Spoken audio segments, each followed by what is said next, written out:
Hello, and welcome to Brassy Business Podcast, where we talk about the good, the bad, and the ugly of business owners and what they have done to make their businesses shine. I am your host, Haley Ruff, and let's talk business. So let's just jump right into it. So I will give you a little life update.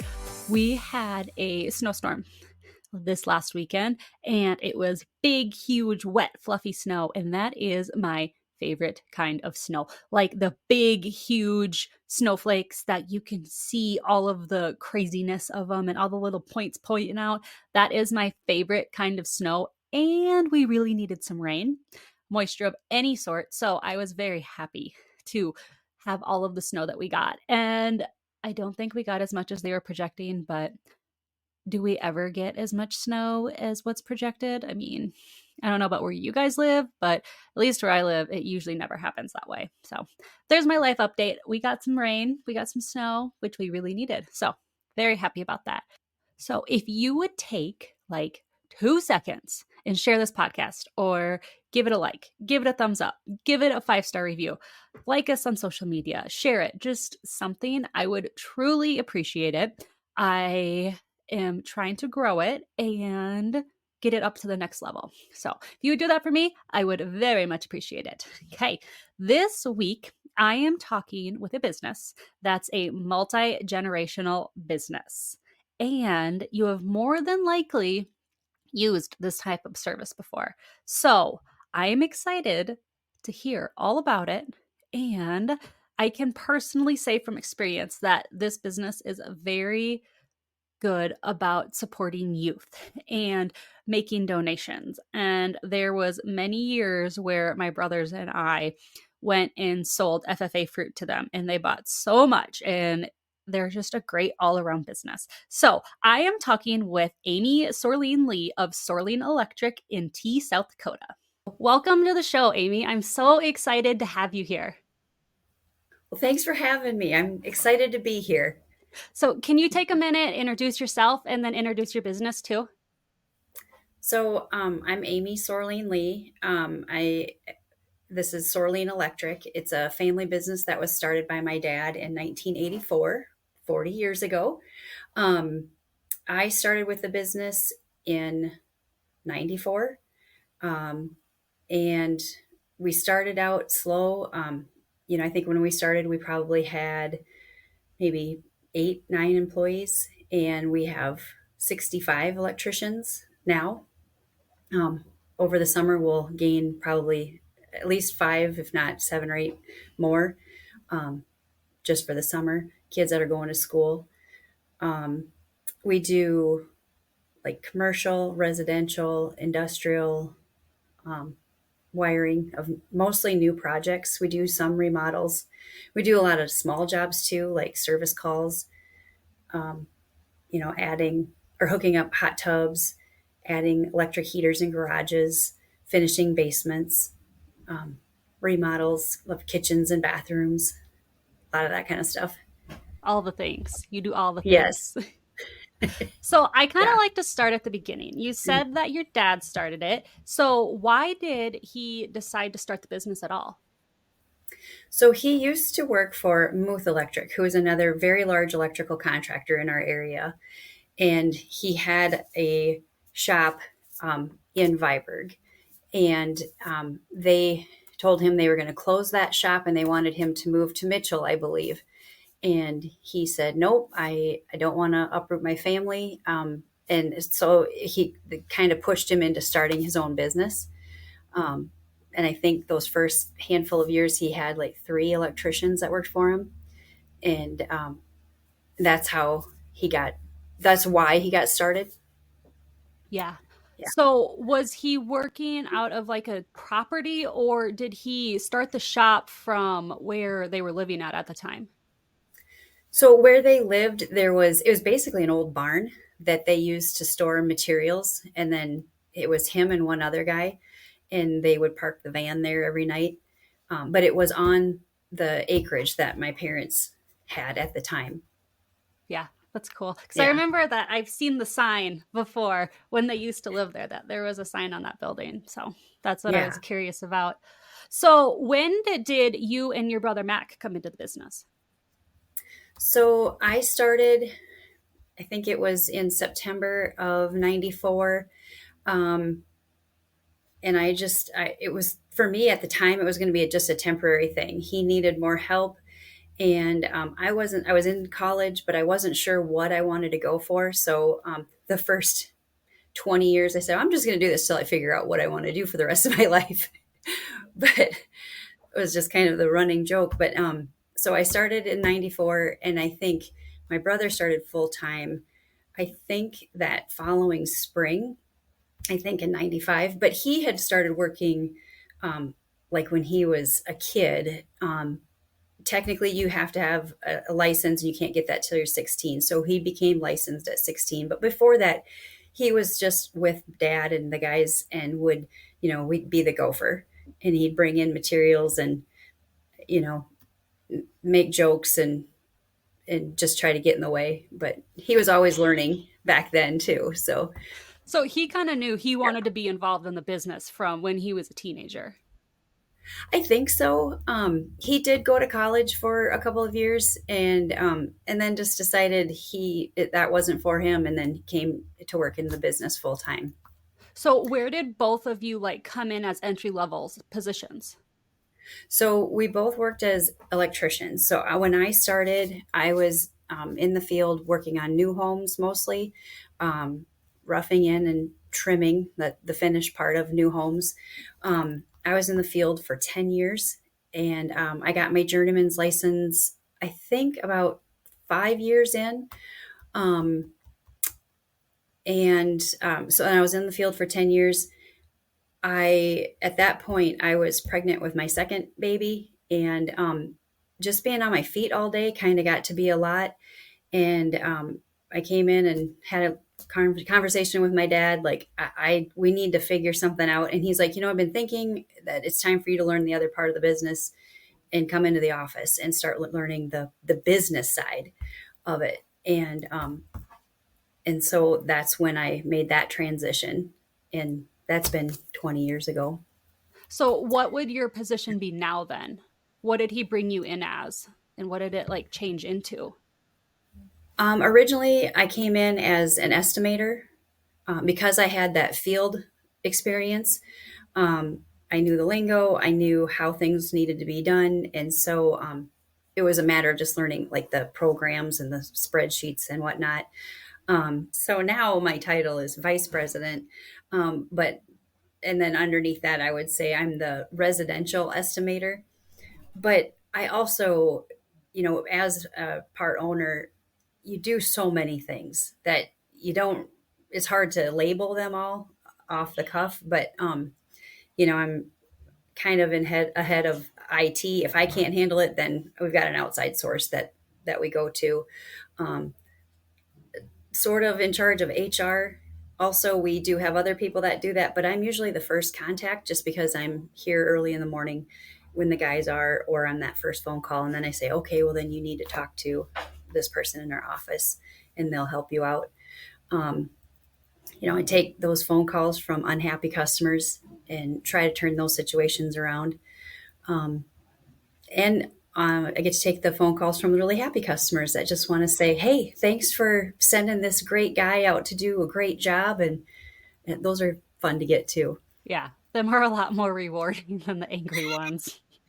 I know you got to remember those when you are talking to the angry people, that they're not all angry, and it's usually a misunderstanding. And usually, once you explain everything, um, it's pretty easy to resolve.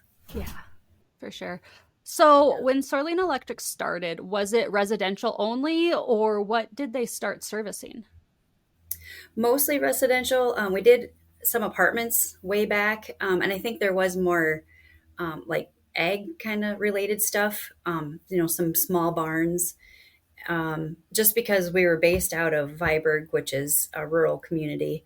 Um, my dad did try, I think, fairly soon try to get his foot in the door with some contractors in the Sioux Falls area, which has always been a very growing market. Um, Even more so in recent years, but even back then, it was the place to be if you really want to, you know, to grow. Um, But and since then we've added in. We do a lot of, like I said, a lot of the commercial, retail, restaurants, coffee shops, warehouses, manufacturing facilities. Um, Storage units are a big thing anymore, or like storage condos where people, it's kind of like a fancy man cave. Some of them, they're they're pretty cool. I've never seen one of them, so I don't even know what you're talking about.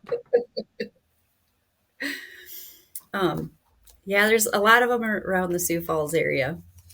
Is it just like a is it like one of them like indoor storage units and then they just turn it into like a little man cave? Yeah, like they'll make it kind of their workshop area, or like for woodworking or working on cars, or just a hangout place. I mean, there was one where they would park their camper in there and they had kind of a kitchen and there was a bathroom in the back. But it just looked like a place for people to hang out and have some drinks and watch sports. And I don't know, they're pretty elaborate, some of them. Yeah, I'm gonna have to Google this before when we're done because I'm interested. When you were talking earlier about how you used to do the residential things, actually, I'm pretty sure that you were on my parents' house when they wired it. I was, yes. Yeah, I was on the residential crew back then. Mostly once I got out on my own, I would go in and finish homes. And so like after it had been painted or sheetrocked and then painted, I would go in and put in all the outlets, switches, lights, um, put all the wires into the panel, put the breakers in, make sure everything worked right, and then do the final paperwork for billing. But every once in a while, I would get in on a rough in, which is where we go in and we run all the wires. Like everywhere there's an outlet or switch, there's a box nailed in, and so that's usually the more time consuming part of the project. Um, but I would end up helping out on those, especially if we were really busy or we had a crew going out on a Saturday. A lot of times I would help out with that. That's cool. So I know from over the years seeing the award given to you, but also from looking at your Facebook that you guys have been awarded the local best award more than once. Can you tell me a little bit about the award and what it's done for your business and like what the award is in just general? So the local best is voted on by people in the Sioux Falls area. This year was our 19th year in a row of getting the local best. Yeah.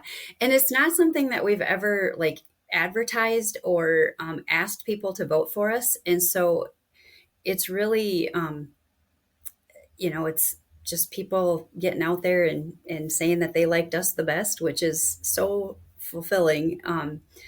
It's very humbling. Uh, and but it's also something that like I think it's recommended to a lot of the new people in the area as if you're looking for any kind of a business, this is a great resource, because it's anything construction related, restaurants, service industries, doctors, dentists, eye doctors, um, anything you can think of, you can find the local best that the local people have voted on. And so, like I said, it's a great resource for not just new people, but just anybody, young people just moving out of their parents' homes and getting started on their own. A lot of times they're just like, I have no idea who to contact for any of this stuff. So that's always a great resource. Oh, for sure. And anymore, you always like to read reviews and whatnot before making a purchase. And this one, it's like free reviews for you guys that the community of Minnehaha County and beyond are recommending you like free reviews. I love it. Yeah. So, where do you guys service? Like, how far from T, South Dakota do you guys go? Mostly like a 60-mile radius. So, within about an hour's drive. We do some projects a little bit further away. We are working on a big remodel, it's turning in a hotel into student housing in Mitchell, which is just a little bit outside of that radius. But for a bigger project like that, sometimes we'll go outside of that. But for the most part, that will encompass North Sioux City, Yankton, Madison, of course, Brandon, Harrisburg, T, all those smaller communities that are growing just as fast as Sioux Falls. Yeah. Yeah, they are growing fast. It's crazy to see when I come back to the Sioux Falls area how much it has expanded since I've gone to an area last. It's crazy. It is. And even just certain parts of Sioux Falls, the east side is just on fire right now as far as growth goes. And, if you don't go out there maybe more than once or twice a year, it changes so much, just in a matter of a few months. It's kind of wild. Yeah, it is for sure. So you've done lots of different areas within this business. You've done hands-on, you've done administrative, you've done HR. So what's been like your favorite part in the last 30 years that you've been involved in Sorlien Electric? Well, I really did enjoy when I was out in the field, and finishing those houses up. It was always very rewarding. You always felt like you always got a lot accomplished. But also just seeing some of those new homes, some of them were pretty spectacular. A lot of them were, just average homes, but they're brand new. They're very nice, and just think about those lucky people getting to move into those. And I really did enjoy that. I don't think my body would let me do that anymore, even if I wanted to try it. You start to fall apart after a while. But now, since I moved into the office, one thing that's always been my favorite, and I still do it, is bidding the new homes. There's been a lot of other responsibilities that I've had over the years that I've delegated to other people, but this thing I've always held on to because I really like it. It's still kind of like getting to be in that new home, but it's all on paper, and I don't get to see anybody on site, but it's as close to being on site and getting involved in that new home as I can from my desk. Yeah. So with that process, do you get to talk to the customers and kind of figure out like what their goals are, what they're wanting out of this, or are you more talking with the contractors that are handling the build? Mostly the contractors. Usually they've had a lot of conversations with the homeowners, so they have a good grasp of what they want.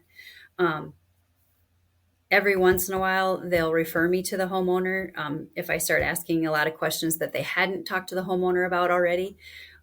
Or sometimes homeowners act as their own contractors. So then, of course, I'm talking to the homeowners then.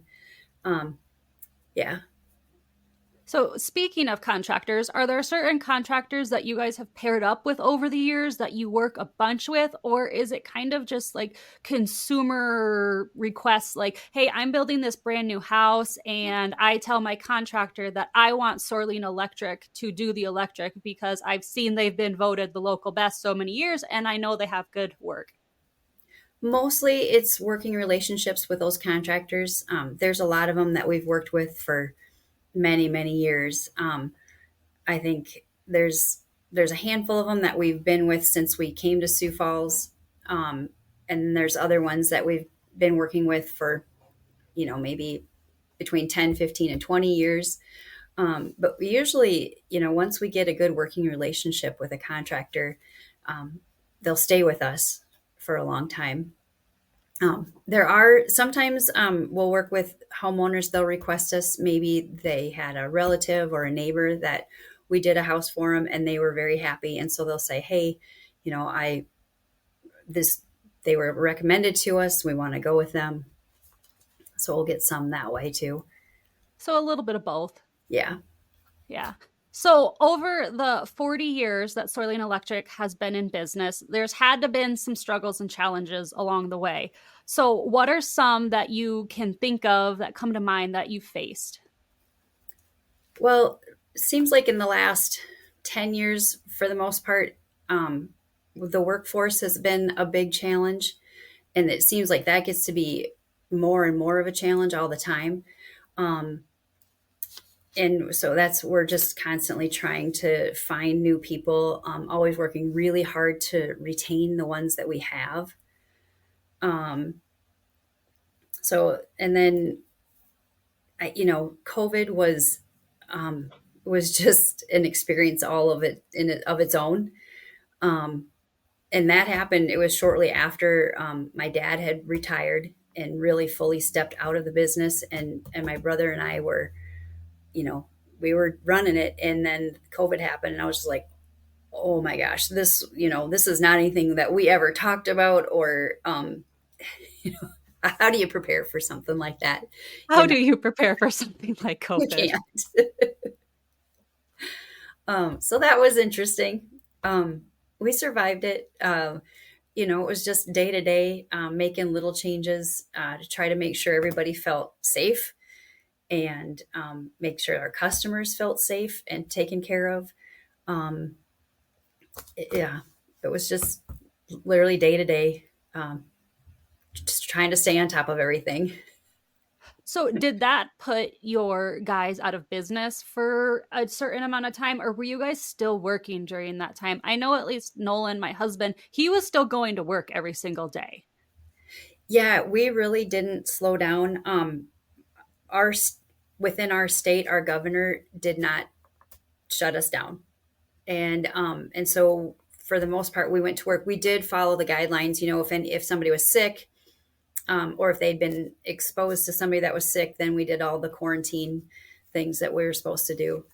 Um, we went through a lot of masks. Everybody had ample supplies of masks, but we tried to keep everybody going. Actually, we had a lot of projects that those deadlines never changed. And the big projects, they still had, they had contracts signed, and they had people moving into apartments still. And so those things had to keep marching on. And then the phones kind of went crazy with a lot of small jobs. A lot of people did stay home or worked from home, and they weren't spending money at restaurants or going on vacations, and so they had income to, buy a hot tub, or finish off a basement, or remodel a room, add a heater in their garage. And so we were really, really busy with those kind of projects. Interesting. One of them things to where they were actually at their home a bunch and realized that there were certain things they didn't like about it anymore. Yeah. They're like, I'm stuck here all the time and I'm looking at these ugly lights. Can you help us out? Oh, yeah, we can help you out with that. I can relate to that. I can. So, speaking of COVID, since we're kind of on this topic, did the supply chain at all affect you guys to where you couldn't get materials in? Somewhat. There was issues with the main panels that we use on a lot of projects. Um, there was problems with getting certain breakers, because they couldn't get the computer chips that go in them. We had, it was just something. It seemed like about every 2 weeks something new popped up. For a while, we had a hard time getting the covers that go on the panels. Um, for a while, the nail on boxes that we use, those are really hard to find. We heard rumors there was going to be a shortage of wire. We didn't really see that so much, but there was always different things. And then on a lot of projects, there was other supply chain issues that weren't related to electrical, but affected us. Like on a big apartment job, they couldn't get window. Well, first they couldn't get rafters, and then I think they couldn't get windows, and so it just delayed everything. And so everybody everybody's schedule got wonky because of, you know the rafters couldn't get put in, so they couldn't finish the framing. Right. One of them things where it's kind of like a snowball effect to where Yeah. this isn't getting finished on time. So then the windows aren't in on time and the framing isn't done and we can't come in until the framing's done. Right. Is that Right. the right sequence of events? I'm not very good at building houses. I'm just going to throw that one out there. That's pretty close. Yeah. So I mean, yeah, an apartment, the framing would get done in windows, and then the HVAC guys would come in, and plumbers, and then usually we're the last ones in before insulation. Okay. So Yeah. yeah, everything has to kind of get done before you guys can come in and put your final touches on. Yeah. So Yeah. I mentioned earlier that you guys are a multi-generational business, meaning your father started it, now you and your brother own it, but are there other family members that are involved in the business too? Yeah. So my brother's son Nick is working for us. He just got his journeyman's license recently, and then my son Jack also works here and is looking forward to testing to get his journeyman's license very soon. And so, I mean, it's hard to say for sure, but we're assuming and hoping that they will both stay in the business um, and someday take over. Then I also have another son that's a teacher, but he comes and works for us every summer. And we're always grateful for his help during that busy time. So I actually wrote a note about this earlier as you were talking. You said that you bring on more employees during the summer. Is that just because that's when a lot of your new builds are going on? And I mean, it's summer in South Dakota, so you can actually get more stuff done. Is that why you bring on extra people in the summer? Partly, a lot of it, the people that just work in the summers are students. Most of them are students that are going to VOTEC school to become electricians, and so they're always eager to work in the electrical industry in the summers and on like the Christmas vacation or whenever they have time. Um, and the two technical schools, there's one in Sioux Falls and one in Mitchell. And so the one in Sioux Falls, we always employ a lot of those students because we have very flexible um, schedules. There's always an apartment job close by that they can hop onto. And now we've got a project in Mitchell that's kind of a long-term project. And so we've gotten a lot of the Mitchell Technical Institute kids on that project. Um, so most of them are students. And then every once in a while we'll get a few high school students that want to try it out and see if being an electrician is something that they want to do. And working for a summer really, it helps them figure it out if it is or not for them. Right. So when you bring on them type of employees, I'm assuming that you have like a licensed electrician that they go with and are kind of like the helper, or how does that all work? Yeah, so on every project, there's a journeyman, and that's somebody that's taken that test and passed it. There's always a journeyman, and then they can have up to two apprentices with them. And the apprentice is just somebody that you can get a license, but just by filling out the form and sending in that and your $20 to the state. Um, and so that's anywhere from that high school kid on up to somebody right before they test. Um, is the apprentice. I think that you can have like a 4-year apprentice by themselves, um, but they're not supposed to supervise anybody. Okay. So they would just have to kind of go out on their own. Yeah, Gotcha. So social media is big for a lot of companies. Is that something that you guys utilize at all? we do. We've been trying to utilize it more here recently. We've got my sister-in-law is our official Facebook person, and she does a great job. And we use it a lot, just well to try to connect with customers somewhat, but to to promote our guys. If they do something great, or there's a lot of the guys are their wives are having kids. This last January, we had 4 employees that had babies in January. So that was really fun. And so we, with their permission, we put that kind of great news on Facebook. We do a spotlight employee of the month every month, and that will get put on Facebook too. And so fun things like that. Try to get some pictures of the guys or office staff, and we put those on Facebook. Yeah. For So yeah, you use it more as to spotlight your employees and boost morale and kind of focus on the people that are doing the jobs. yeah, and then also some advertising for like the project or the positions that we have open. Oh, yeah. Um, yeah. Cool. So, what other marketing streams do you guys use? We advertise a lot on the radio, and we have for a long time. And so we've always tried to stay real consistent with that, which I think has worked really well. It's back when I used to meet with people to look at small projects to bid them. I got comments all the time about how people loved our radio ads, and that they always thought, well, if I ever need an electrician, I know who I'm going to call because of your radio ads. So, and that's what we want. Want people, they when they hear it, they don't necessarily need somebody that day. We just want them when they do need somebody that they'll think of us. Mm-hmm. Yeah, that makes sense. And there's a lot of radio stations in the Sioux Falls area. So do you like pick one specific like genre, or are you like hitting them all from the rockers to the country to the oldies?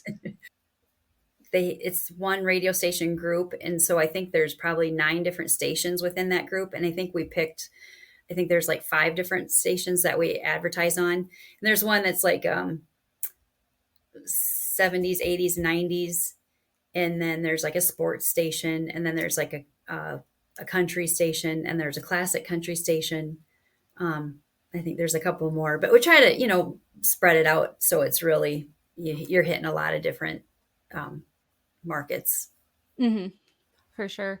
Yeah. So you had said that you've started to do big, huge commercial projects. So I'm kind of curious as to how big are these projects? Like in my head, I've got these big, huge things that are like brewing and like that you guys are doing. So I want to know, how did you kind of move into the big, big projects, and how big are these projects? Well, we've done some really big warehouse projects for some distributing companies in our area. Most of the really big projects are apartment projects. And, I think one of the bigger ones right now is right around 100 units, give or take, in that one job. And then there's other apartment jobs where it's like maybe 5 or 6 30-unit buildings, but they're all kind of in the same area. But that would be kind of considered one project. And those, they take a lot of time. There's a lot of planning that goes into those. Um, and yeah, they're big projects. So the 100-unit apartment complex, how long will it take you? Like, we'll say hands on from the time your guys show up. We're going to cut out the planning stage. We're going to cut you out, Amy, of this process. Sorry. From the time the guys show up to the time that they put the last finishing touch on, and how many people would you send to that 100 apartment job?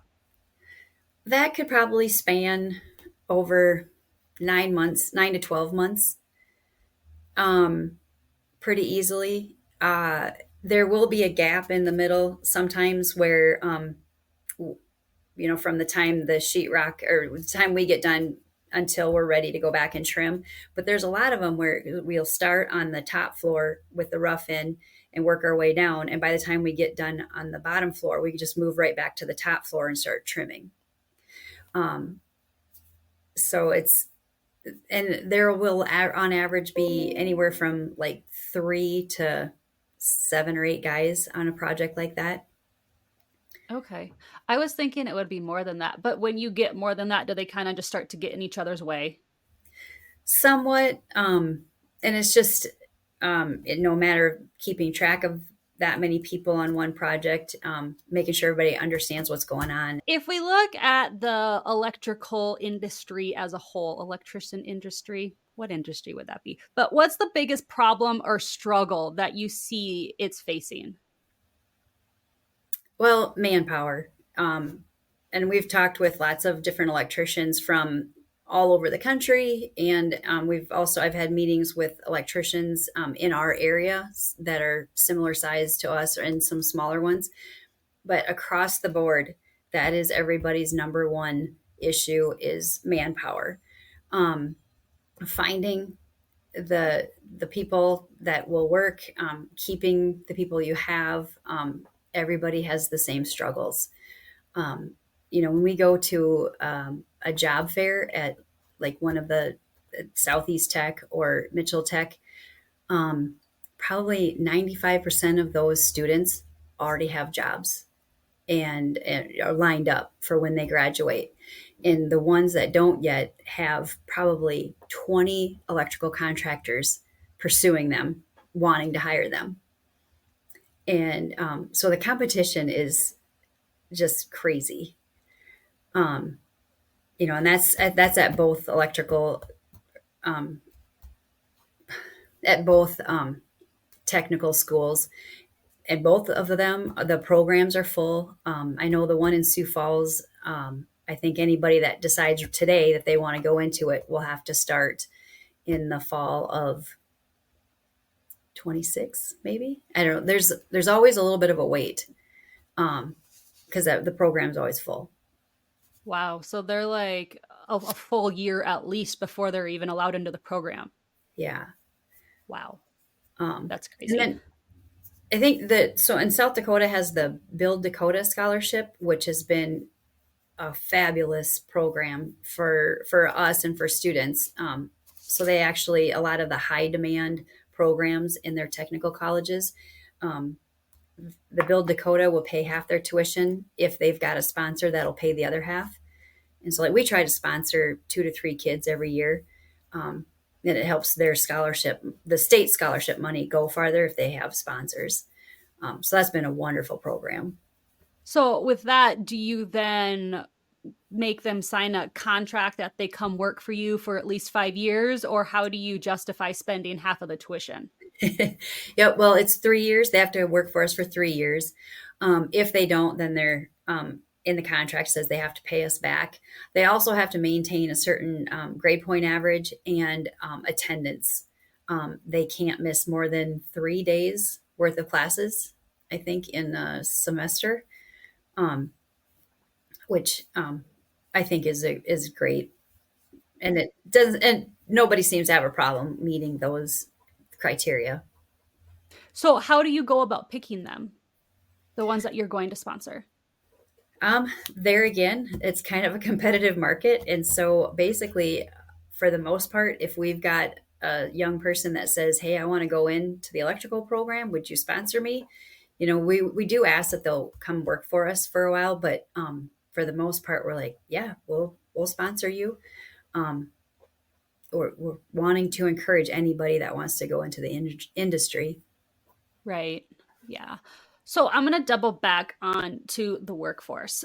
Do you see that you're having more problems retaining your employees because they're wanting to go to a different company that's maybe offering more money or different hours? Or what are you seeing with that part of your employees? So for the most part, we try really, really, really hard to be competitive pay wise and also with benefits. What we are seeing, people leaving us, sometimes they'll go to bigger companies where they'll end up traveling more because they want to travel more. We intentionally try to keep all of our jobs in the Sioux Falls area because we feel like there's plenty of work here. We don't need to send our guys out where they're going to be staying in a hotel. Um, and we also get people that come to us from those companies because they don't want to travel anymore. And so, I mean, it's kind of a give and take. We see it going both ways. That's the number one thing that I see people leaving us or coming to us is because they either want to or don't want to do that traveling anymore. Right. Um, Well, and when you were talking earlier about how you guys kind of stay within about an hour ish radius, and I'm like, oh, that's great. Their employees get to go home every single night and be with their families and attend the basketball games, attend the baseball games, be there for all the things. yeah, that's been a big thing with us all the time is that we try to impress on everybody that we are family friendly. We get that, there are basketball games or track meets or, whatever that you've got that you want to get to. And, we will work with you as much as we can to make sure that you can get to those things. Um, and we always have. Yeah, that's good. And that's worth a lot as being an employee, or at least that's in my personal opinion. So, I think our guys appreciate it. I mean, mostly it's the guys. We do have women mostly women in our office, and I think they appreciate that as much as the guys do, being able to do those things. your people that go out into the field every day, you just kind of said that mostly you have women in the office. Do you have any women electricians that go out? Not right now. We have had other women electricians besides myself in the past.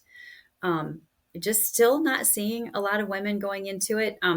When I've been in front of some of the classes at Southeast Tech, I have seen some girls in there. It's usually not very many, but there are more and more all the time, and which I love to see because this is a great job for women. I always loved being out in the field. So why do you think that is? Why do you think it's kind of a male dominated industry? I think specifically just because it's construction, and for the most part, people think of construction as being mostly guys, and not. I don't know. So that can feel intimidating, I think, to a lot of people. Um, I don't know. I think maybe it was for me at the very first, but once I got comfortable with what I was doing, I really loved that social aspect of it. You know, going on like when I did work on a big apartment job, I got to be friends with all the plumbers and all the tinners, and I'd walk in every morning and say good morning to every single person I walked by, and they'd say good morning to me, and it was so fun. And got to, and I'm still friends with some of them to this day. I will run into them every once in a while. It's a lot of fun. Yeah. So if you could give some advice to women that are considering going into the electrical industry, what would you tell them? I would say, just take it one day at a time. It's a lot to learn, and it's probably different than anything you maybe thought you were going to do. It was for me. I really had no intentions of being an electrician when I was younger. It wasn't until my dad asked me to come work for him. I was like, oh, yeah, I guess I can do that. But the more I got into it, the more I realized I really enjoyed it, and I was pretty good at it for the most part. Sometimes there would be some like heavy lifting kind of things that where I would need help.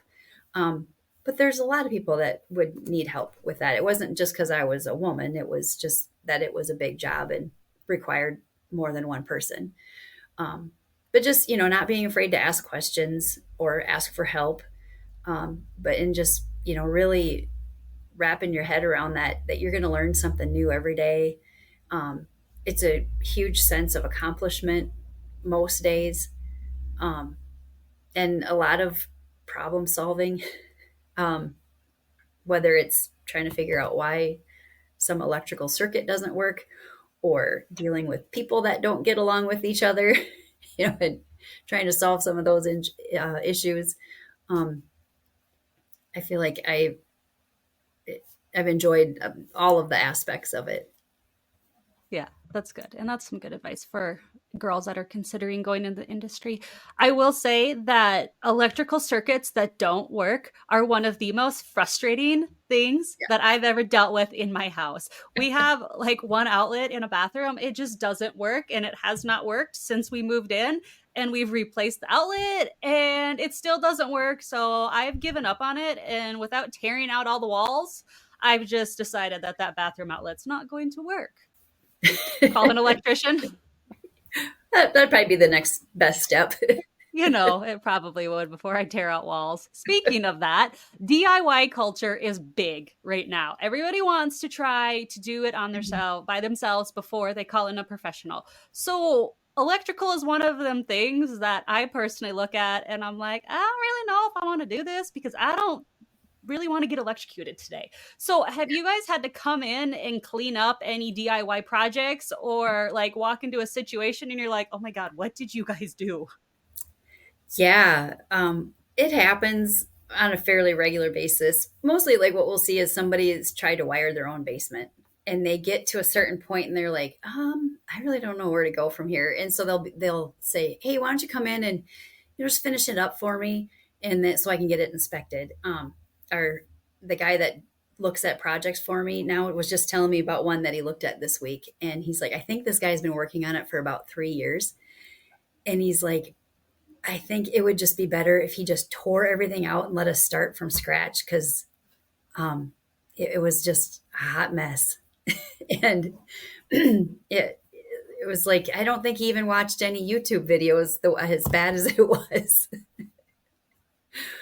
But sometimes it's really bad and it's like unrecognizable as wiring, and you're like, yeah, just rip it out and let us start from scratch. And sometimes you walk in and you're like, hey, this was pretty good. They had a pretty good idea, and they they just had a few little things that we just need to finish up for them, and they're good to go. But yeah, sometimes it's just yeah, and like they just had no business doing wiring to start with. But most people, it's just one of those things. They don't want to mess with it. They're a little bit afraid of it, and that's probably good. Um, and then the ones that are like, oh yeah, it's not that hard. I can do it. They're probably the most dangerous people. So, for people like me who are going to resort to tearing out the walls to fix problems, what would you tell them? I can do this on my own. Well, before you tear out a wall, it might be something pretty simple, but just something that you've never thought of. That if you were to hire an electrician, that they would they probably isolate the problem maybe within an hour or so. And usually, once you find the problem, it's pretty easy to fix it. And then you wouldn't have to fix your wall. So that's always a plus. You know, it is what it is. I'm in a let's tear out some walls mood right now, so Oh, well, it is then what it is. the guy that it happened to, probably to this day, still thinks it's not funny. But I was friends with this guy, a plumber, and we always, like when we rough in a house, we would leave a loop of a wire for the furnace so that once the HVAC guys put the furnace in, they could just hook it up real easy, and then the heat or the air conditioner could run right away. And we never turned that breaker on. We always would have just tell them once they plugged it or hooked it up, they could turn the breaker on.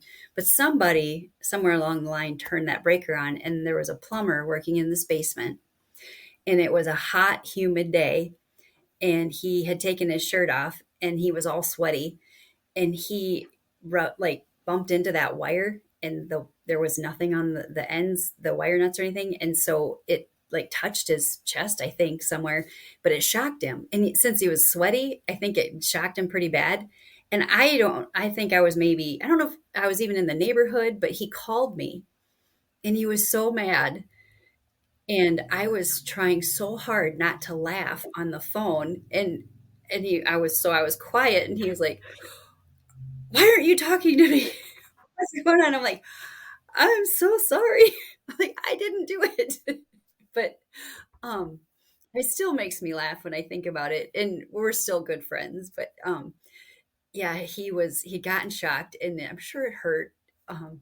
But I really didn't have any control over it, but I was the first one he called to yell at about it. And It was your fault, and you were going to make it better now. yeah, and me just laughing on the other end of the phone did not help at all, I which, bet not. yeah, but I don't Well, know. and that gives you quite a mental picture. Like, plumbers don't have the best view from people's from times, and then you've got one with his shirt off and he's sweaty bumping into a Yeah, wire. poor guy. Yeah, I felt bad, but it was still kind of funny. Yeah. So electric work is it can be dangerous. So what do you guys do to kind of prevent accidents from happening? Obviously they have training by going to their programs and everything, but what do you guys do to, add on to that? Yeah, we do a safety meeting in our shop every month. We actually had this month's training this morning, and we try to cover, relevant topics. Today we talked about safety, like with a utility knife. We talk a lot about ladder safety, fall safety. In the winter, we'll usually talk about carbon monoxide poisoning. Because we're running generators in like um, parking garages in like the lower levels of apartments, and so carbon monoxide poisoning can be an issue. But just anything that could be relevant to our guys, we try to address, and some of them are important, so we'll do them yearly. Ladder safety is a huge one. Um, and then just making sure that everybody understands that the reason for these rules is not for our good, it's so that they go home the same way they showed up that day, and not hurt, not in a hospital. um, so yeah, we really try to focus on making sure everybody's being as safe as they possibly can. Yeah. So Along this way, have you ever had a time where you look back and you just like have to laugh at a mistake you made or you can't believe that you did something? Yeah, so in my early days in the office, um, I my dad had me doing some commercial bidding, which I really didn't have a lot of experience with commercial wiring in the field. And there were a couple of projects that after I bid them probably not as well as I should have, and we ended up getting them. We probably shouldn't have. Um, there was one, it was like lighting in a new park, and when it all got said and done, I realized that I'd made a few mistakes, and my dad said, "Well, I guess the guys will just have to put on roller skates so they can move faster." Like, okay, and um, learned a lot from that. And there was another project that was like new jail cells in the federal courthouse building, and so there was a lot of really weird stuff that I had never heard of before. And I had a hard time finding it to get pricing on it. And so I just kind of winged it on a few of those things. That was a really bad idea. It was all real specialty stuff. And so, I'm pretty sure we lost money. Hopefully not a lot of money, but I know we lost money on both of those projects. And he still had me doing commercial jobs. He didn't give up on me. Um, but I did move to doing more residential that I was more comfortable with and knew something about. So I think it was better for both of us that I kind of shifted over to the residential estimating. So, was it easy working with your dad for 30 years or was it challenging? I mean, I'm assuming it was both at times, Yeah, but for the most part, like the first 10 years, working for him was pretty easy because I didn't work with him. I was out in the field, always with different crews.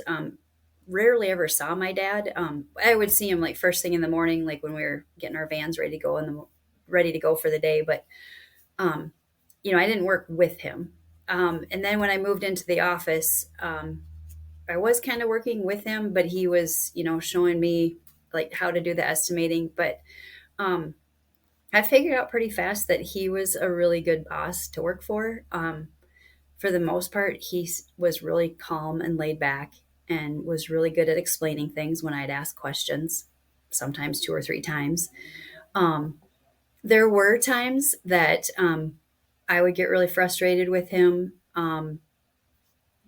But for the most part, and it took me a while to learn that if I would just sit down and talk to him about those things that I was frustrated with, like he just didn't know that he was doing these things that were kind of making me not go crazy, but just really bothering me. And if I would explain it to him, he was like, "Oh, I'm sorry. I didn't know. And I will try to change or do better." And as with anything, communication is the hardest thing and should be the easiest thing because it makes everything better, but it's always the hardest thing to maintain.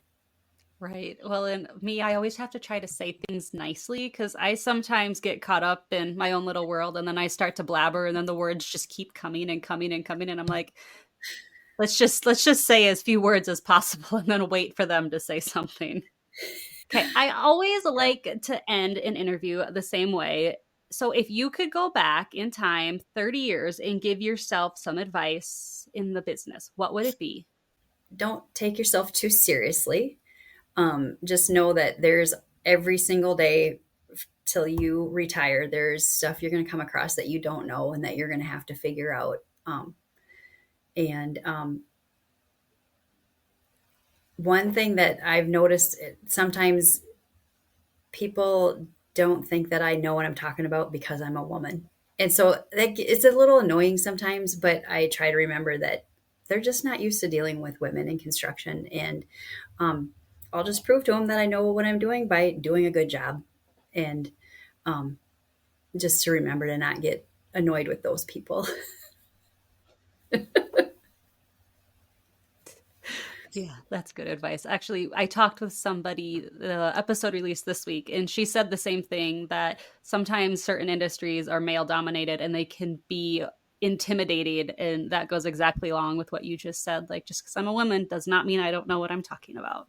Can you tell everybody, especially if they are in the Sioux Falls area, where they can locate you guys and get a hold of you so they can hire a kick-ass electrician? So, yeah, we're just south of Sioux Falls, just off the T exit. You can find anything you want to know about us at our website at sorlienelectric.com. Probably the easiest way to get all of our information. You can reach out and give us a call or contact us through email. What is your guys' phone number? Our number is 605-368-7371. Perfect. Yeah, give Sorlien Electric a call when you need some electrical needs in the Sioux Falls area. Thank you for having me. Yes, absolutely. Thank you so much, Amy. This was a great episode, and I can't wait to release it. I know I say it every week, but what an amazing episode. I learned so much. A family owned business that's been in business for 40 years. It's so amazing.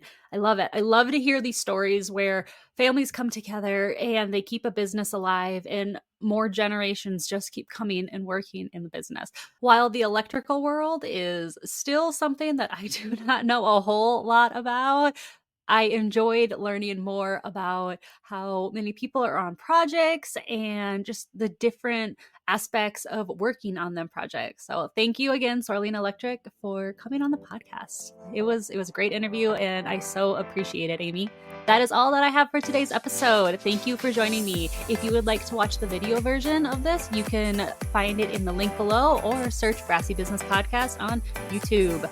Make sure to follow the show on Spotify and Apple Podcasts and look us up on Facebook, Instagram, and TikTok so we can stay in touch. Have a good day, and I'll see you next week.